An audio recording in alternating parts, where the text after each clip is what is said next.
Hello and welcome to Zasaa Zooms In. In this episode, I speak to Kemi, my friend, about parenting. And this topic came up because another friend of mine does a lot of traveling for work. And someone had said to her that she's not a very good mother because obviously she's away from her children quite often and her children are quite young. So the question really was, does your absence from does your absence from your children make you a bad mother? So Kemi and I discussed this. Welcome back to Zasaa Zooms In. I've got my girl Kemi with me again. Hey guys. And today we are going to talk about parenting. Motherhood. Parenting. Ooh. I don't know. Parenting. Motherhood. Motherhood because we're mothers. Yeah. But effectively parenting. So it's such a huge topic. I don't even know where to start. Okay, let me start from the easiest spot. Let me start with, I have a friend who travels a lot.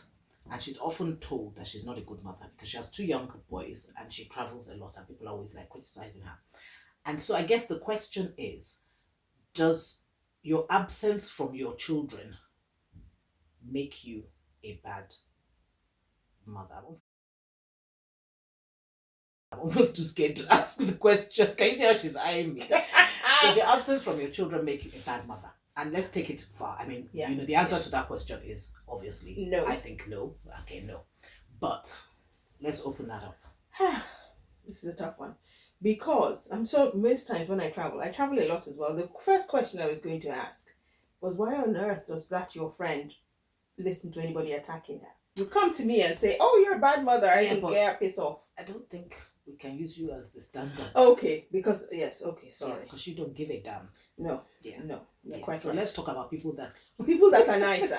The nice ones who listen to other people. People who sometimes entertain feel obliged. Yes. So I mean, I don't think. She was arguing the case, but clearly somebody had said it to her, and she was feeling a bit. So. I know. There was once I surprised my mom, and I think I have the video somewhere, and I didn't tell her I was coming to Ibadan, and on the video was, oh hey, good to see you. She was so surprised. Where are the children? Yes, I remember that video. And I think in London with their father.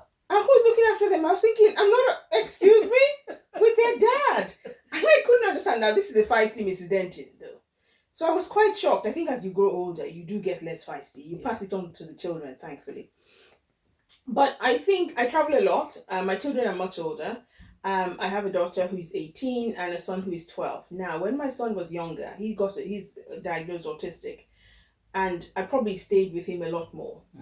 If I was probably planning to escape as well and seeing how I could travel. So I think sometimes, as long as the children are being looked after and they have the right education, the right people, I think actually my children probably breathe a sigh of relief when I go. It's like, Ninja mom is away. So I don't think your presence is any way you judge on your parenthood, on your motherhood. Yes, of course. Now, if you have a child and there's neglect, if your travel causes neglect, by your definition, and maybe the authorities, if the authorities think your child is supposed to be at school and you're boogieing somewhere, then that's neglect. But if it's a legitimate travel need and you have put in care plans for them, so I think that I agree with you. I think there's several levels to this. Yes. So obviously, if the child is a baby and you're, if they're much younger, like baby, and maybe you're still breastfeeding or something, perhaps maybe not. Although you can pump. If you haven't pumped, if you pump express freeze, Again, I'm sure there are ways around it. There's so many ways. I think maybe it's harder to leave at a younger age. Yes. Again, like you said, I have always had this thing where, as long as I know my kids are fine. Yeah. I don't care. And there's I can a do care anything. plan. Yeah, you know what I mean? So I know that they're in the hands of somebody who is taking care of them, who is looking after them. Then I don't see the issue about traveling. No. Now it's different if every time I travel I have to look for one friend to drop my child with, and then it becomes unsettling for the child. Exactly. Then there's an issue. Again, my mother had this Yoruba proverb that she used to say, and it basically, I'll translate. it's whoever wears the shoe that knows where the shoe hurts. Mm-hmm. So we on the outside can stand in judgment and, oh, you're traveling all the time. If the reason you're traveling all the time is to put food on the table, exactly, and if you stay at home with your child and look after your child, you're going to starve, please travel. Yeah. And again, when my mother passed away last year and I was going for her funeral, and I knew my son would not go to Nigeria. And I thought, where is Femi going to stay? Yeah, but yeah, okay. So his dad was coming, his sister was coming, and an amazing friend of mine had him for 10 days. In fact, for the first couple of days, I don't think I called. Yeah, but he was happy there. He was happy. I knew he was happy there. So if he wasn't going to be happy there, then we were going to have a problem. One of us had to stay, would have had to stay.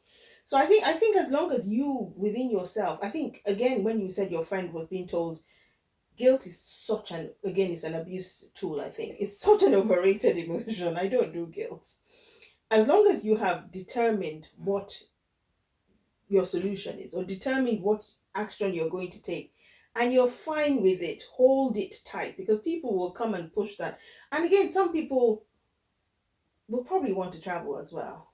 Yeah, you see, I often wonder how much of it is actual concern and how much of it is just jealousy. Yeah, exactly. Or just like what we call bad belly. Well, how do you translate bad belly? Jealousy. I don't know. I just know it's bad belly. Like they're not happy. Like an envy. Like an envy, yes.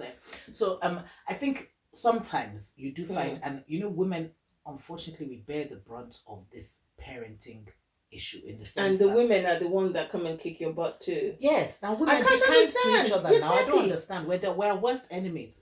So I feel like you're so quick to judge other women.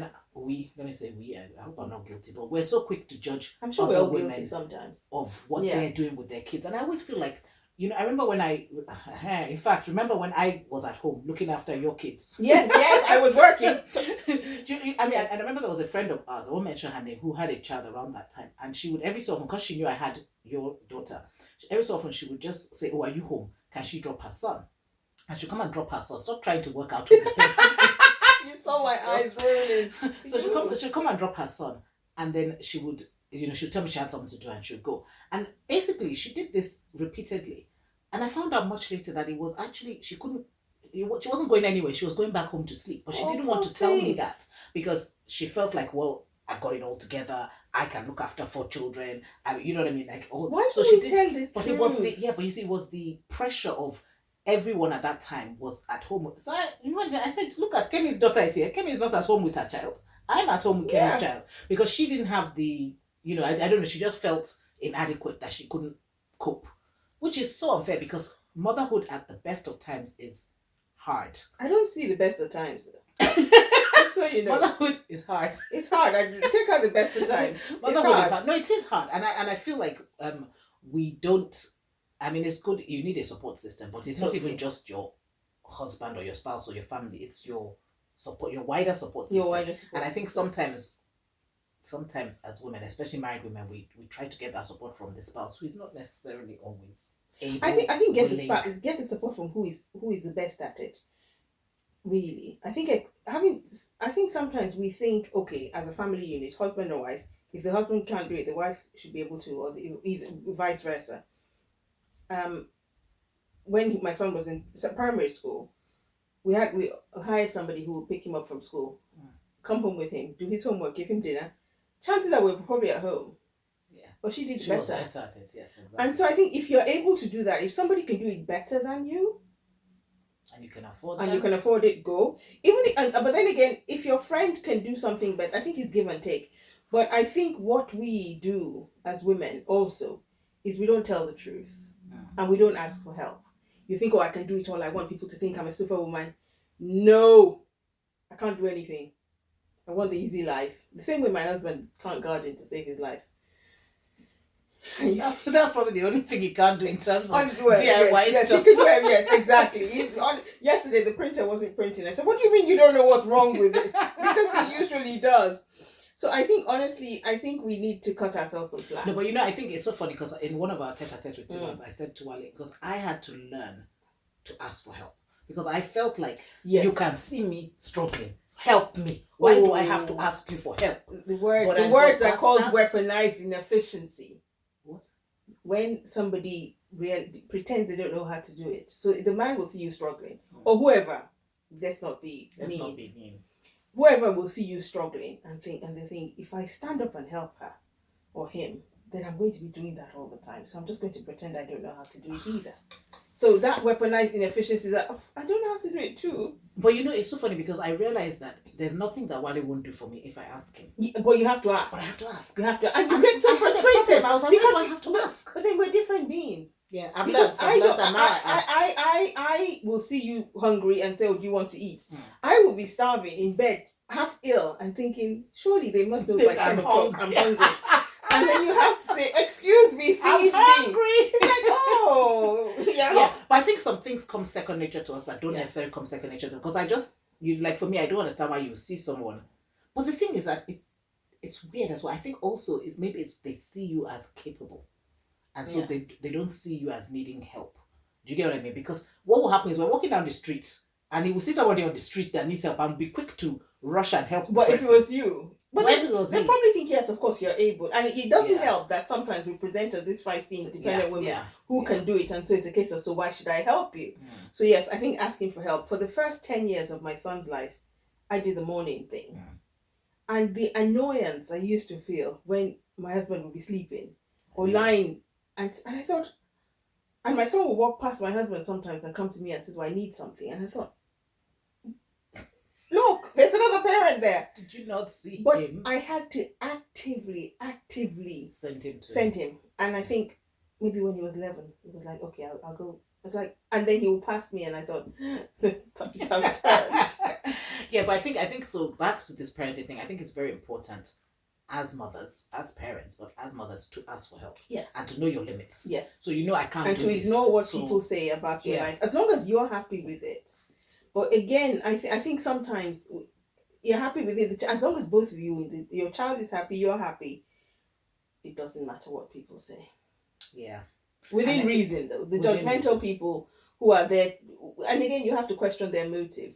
If a friend comes to me and says, "Okay, me, I think you're traveling too much and it's affecting Femi," I will probably stop and think, depending on who the friend is. The friend is, yeah. But if other people who don't know my life come and say, "Oh, you're traveling too much, it must be affecting your child," I'm saying rude words in my mind. Yeah, you're saying it with your mouth. Can you tell the truth? Not even in your mind. No, I mean, I'm saying it now on this. Oh, okay. Thank you for holding back. I appreciate it. Thank you. You're most welcome. But what was the other thing I was going to say? I had something I was about to say. You are talking. You should interrupt me. I do that a lot because I know I've forgotten. It was parenting, motherhood, silly people who interfere. Oh yes. So what I was going to say is that is it the UN or whoever it is? There's a thing that says what your children are entitled to, and it's shelter, as in what you are. I see. You're responsible for. So you to give them shelter, to give them food, to give them safety. I think that's it. So I tell my children all the time. I'm like, you're getting what? Oh yeah, man, you're getting more than what you do. You get love and affection, and you get extra. But I think also it's also that thing of women losing themselves in motherhood. Like a lot of the time, I know it didn't happen to you, so don't do that. But a lot of the time, I'm a good mom. Yeah, you are a good mom. You are actually an excellent mom. But a lot of the time when mothers become mothers, they struggle to find themselves. They lose themselves. They lose their identity as who you were before. Exactly. And the first thing you are is a mom, which is fine for a while. Yeah. But if you then put your entire life, that child is going to leave home. Mm-hmm. Absolutely. And then you're going to be on your own. So again, don't ever lose yourself. Even you lose yourself in many things. So well, you lose yourself. How you said it, don't ever lose yourself. Like as if it's like somebody went in there and said, "Let me lose myself." No. But at least now you know not to. You lose yourself in being a wife. Easier said than done. He said, "Now you know not to. Stop. Take off the Denton feisty thing and try and be a normal woman, and think about how you could easily, because it's you have come fighting all the way." And you fight. So you don't even allow them to allow you to lose anything. Yes. But for us normal human beings, for us normal ones, you get in there, and especially in this thing, and I always say this thing, sometimes Christianity doesn't pay people, because in this thing of, I want to be a submissive wife, or I want to... I said nothing. She just looked at my face. I know you said nothing. Sometimes in that, we fall even further into losing ourselves, because we're trying so hard to be the Mrs. So and so. So what do you have to say about that then, please? I'm trying to see from our perspective. Again, to thine own self be true. I think it's totally imperative I know it's easy to lose yourself because that. But again, are you losing yourself because you can lose yourself actually if you want to. If that's your all, if you're happy with it. But why are you doing it? Are you doing it because the world expects you to lose yourself, or the definition of wife is I walk 2 paces behind you, and I'm carrying your bags, and I'm this. Again, the definition of wife is dependent on many things. Yeah. But if you're not happy, there's that niggling bit. Even when you're losing yourself, there will always be a bit of you that's thinking, come now, slow down. There's something. You will feel discontent. Yeah. And so if at any stage of your life you're feeling discontent with where you are, do something about it. Because if you don't feel discontent, hey, lose it. What do you say? And I actually think that, to a certain extent, again, there's seasons. So there's a point where I was very happy to be so-and-so's wife and so-and-so's mom. Oh, if they're going to be responsible for everything, please, who wants to? So happy. I'm very happy And then to after a while, I was like, hello. Exactly. Tinuke is back. Totally. And then, so I think there are seasons to that as well. Yes, But back to the original question, which, I mean, to be fair, we did a What was whole it again? lot of, it was about, are you a bad parent if you travel a lot? I know. I My don't think- suitcase is in the corner. I don't think that, well, first of all, I don't even think it's up to us to be saying who is a bad parent or who isn't. No, it first, is. Yes, because totally. we don't know the full No, everything. and we would you know what never I mean? do. And Yeah. so, but I do think that as long as the child has love, protection, Safety, food, there's some key things that are key. And obviously, I think once you're doing that and you make sure that your child is with somebody that you trust. And again, sometimes it's not up to you. Sometimes you're True. Again, as long as you, by your own judgment, if your judgment is warped, please have somebody around who will at least be able to call you out and say, you can't leave your child at home. Because again, you have parents, not judging anybody, actually, yes, I am, you can't leave your child at home and say, I'm going to a party, and your child is 15 months and needs food and stuff, and you think, oh, well, they're asleep. Dangers can happen. I would rather, again, it's your prerogative, but we'll just rather you didn't.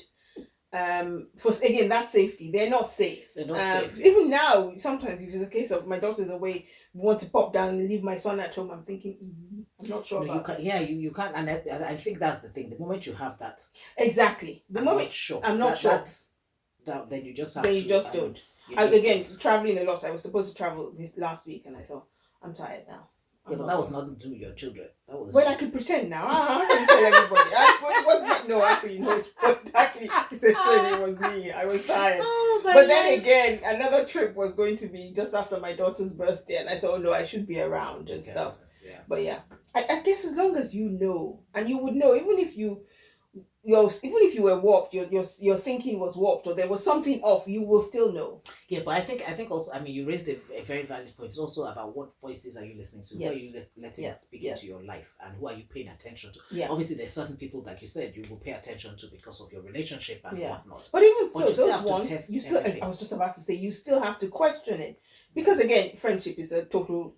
You have different seasons and stuff, and I had some friends where I probably would have listened to at that time and thinking, why did I listen? There's some I listened to and I'm thinking, my word, you must have been a right But naughty. she always listens to me. Are you sure? You never listen to me. I do sometimes. I don't even bother talking. It doesn't listen, but that's irrelevant. We're okay with that. I know my place. But again, I think even as you said, you have to test the voices and you have to check the reason behind. Why are they telling me this? And there's some friends who will say, oh, that thing you said, probably, of course, you can't unsay it, but next time, you think, yeah, okay. Even in my stubbornness, I'll be thinking, oh, damn, yes, I shouldn't have done that. Yeah. But I think, honestly, it's testing the voices, testing every voice, even your own voice, even your inner voice that is telling you things, test everything. Yeah. And then, the bottom line is, you're not a bad mother if you travel, full stop. That's it. You're not a bad mother if you travel. And again, if you know, but please tell your friend to send those friends to us, just for a reset slap. I will. She's going to watch this anyway. And good. She will know. Please send them to me. Okay. Till next time. Do you want Kemi back? Oh dear. If you say no, I'll find you. I do. Well, there you have it. Kemi actually travels a lot for work, as you heard. And in her case, she has a child who has extra needs. He's got autism. And So does that make it any worse that she's away from them often or not? We don't think so. We think what's important is that you put things in place to make sure that your child is cared for in the time that you're away. I do struggle a bit with the fact that the onus of this tends to be on the mother, because I feel like, especially if there's a father in the picture, then he's just as responsible for taking care of the child, or making sure that the child is taken care of in the absence of the mother. But what are your thoughts? What do you think that being away from your child often makes you a bad mother or parent? Or do you think, like I think, that, going away often actually makes you a better parent, because you get to, to stay into. I always say to my children, I say to my children all the time that, if I'm good, then you're good. So I take time out to make sure that I'm good so that you can be good. And I think that that's key. I think it's something that I don't think I mentioned it in the video, but I did. That's probably what I forgot to mention. There was something I forgot to mention, but I actually do say that to my children all the time, because I think it's really important that I take care of myself. And in taking care of myself, they will get taken care of. Now, I know that going away on a work trip is not necessarily taking care of oneself, but at the same time, it does give you a break from the situation. And sometimes that can be positive, I think. Anyway, what do you think? Let us know. God bless you.